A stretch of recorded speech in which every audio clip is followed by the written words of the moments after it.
Ngayong araw na to ay gagawa na naman ako ng libro.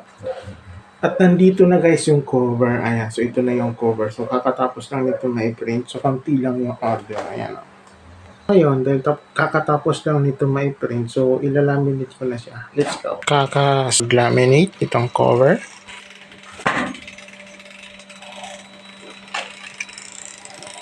Ayan. Malapad kasi ito eh. Yung cover niya. Ang init niya ay nasa 126 yung init.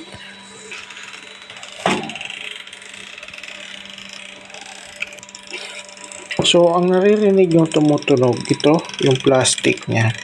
Yung sobrang plastic. Ayan, so, dumidikit siya dito sa rubber. Rubber kasi to. Ito, rubber din to. Ayan. Bilisan ko na konti. Ilagay natin siya sa 8.5. Ayan. So, 8.5. Kaya, medyo mabilis na siya. Nasa 8.5 siya. Okay?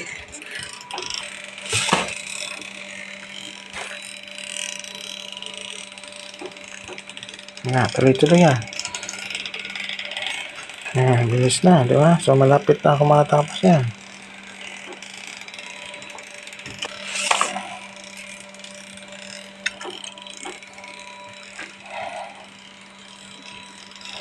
Ayan, so last ball na yan. Yan nandyan.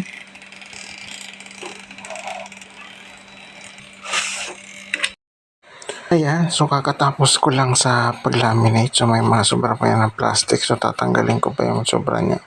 Okay? So ngayon, ikakat ko na muna siya. Bago ko siya dalhin doon sa scoring machine. So tatanggalin ko muna yung nandito sa ibabaw. Okay? So, hindi ko na siya guys mapakita yung pagputol ko nung dito sa ibabaw. Let's go. Ito na yung cover guys. So, tinanggal ko na yung nandito niya, yung puti niya dito sa ibabaw. Ayan. So, wala na siya. At nandito na rin ako sa scoring. So, mag-scoring na ako nitong cover. Order. Ito ngayon. Ayan. So, medyo marami siya. Kasi kadalasan dati na mga pinapagawa niya ay 30.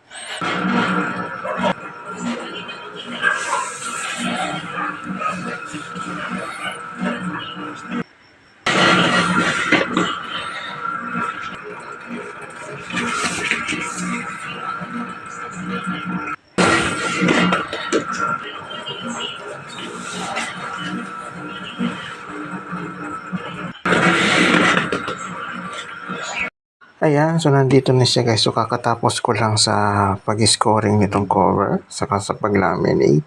So ngayon, ay ready na siya for binder. Ayan, so ayan yung mga dinaanan ng scoring. Dalawa sa kabila, tapos dalawa rin dito sa kabila. Ayan. At saka nandito na rin yung kanyang manuscript. Ayan, so kakatapos lang nito guys may print. Dahil sa minamadali kasi ito, kasi bukas na to kukunin eh. So, ito na siya lahat. Okay? So, ayan. Let's go. So, ngayon, ang gagawin ko dito ay i-binder ko na siya. Let's go. Binder. Let's go. Cover. Tapos, marka. Ayan. Tapos, last.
na guys yung libro. So kakatapos ko lang dito sa binder. Ayan, so ito na siya lahat. So bawat isang patong niyan ay tagsa 10. So ayan siya lahat. Apat na patong siya. Ayan. 1, 2, 3, 4. Okay, yung gagawin ko dito, so ikakat ko na lang siya. Let's go. So ito, dalawa lang talaga. Kasi yan.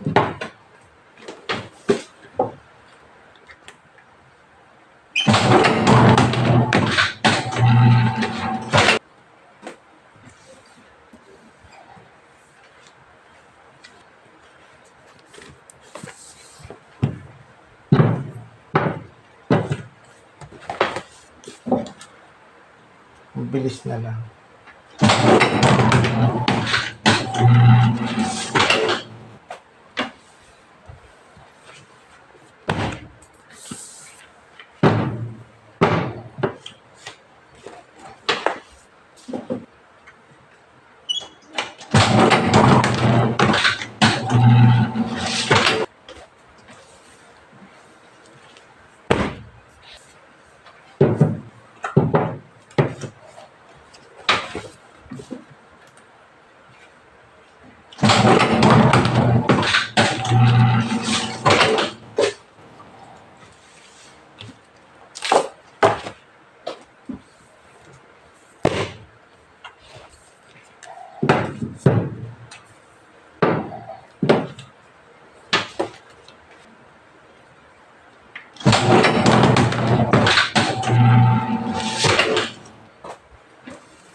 Lagi mo siyang itutulak papasok.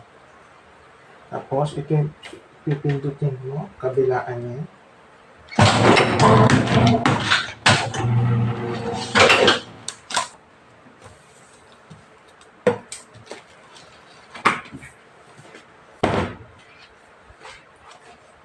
Tapos, ayan. So, ito na siya guys. So, kakatapos ko lang sa cutting. So, ang gagawin ko dito ngayon ay babalutin ko na siya. Pero hindi ko na siya guys papakita sa pagbalot. So, bibidyohan ko na lang siya kapag tapos na siyang balutin. Okay? So, ito nga pala yung pang 41. Ayan, ito yung pang 41 na libro. Let's go. Ayan, so ito na siya guys. So, kakatapos ko lang siyang balutin ng tag-isa. Ayan, so tapos na yan balutin. So, gagawin ko dyan dahil tapos ko na siyang balutin. So, tatalian ko na siya. Let's go. So, hindi ko na siya guys, again, ulitin ko. So, hindi ko na siya papakita na tinatalian. So, pagkatapos ko na lang siyang talian, saka ko na lang siya kukunan ng video. Ayan, so kakatapos ko lang siyang talian. So, yun na siya. So, bali 41 lahat yan. Yan, so ang plano nito guys ay doon na lang siya sa tindahan dalhin. So, doon na lang siya ulit pipick up ng may-ari nitong libro na to. Hanggang 7 ako doon sa gabi. So, doon na lang siya kukunin. Kasi kung dito siya sa gawaan, so malayo kasi ito sa traffic. Kaya ilalabas na lang doon sa tindahan kasi tapat siya ng highway. Let's go. Ayan, so nandito na ako guys sa tindahan at kakabukas ko lang at linagay ko lang dito sa may pintuan yung mga libro para malapit lang ilabas mamaya pag sasakay na doon sa sasakyan. Okay? So nandito ako sa tindahan niya yan. So wala pang tao kasi kakabukas ko lang. Hanggang doon yan sa dulo yan.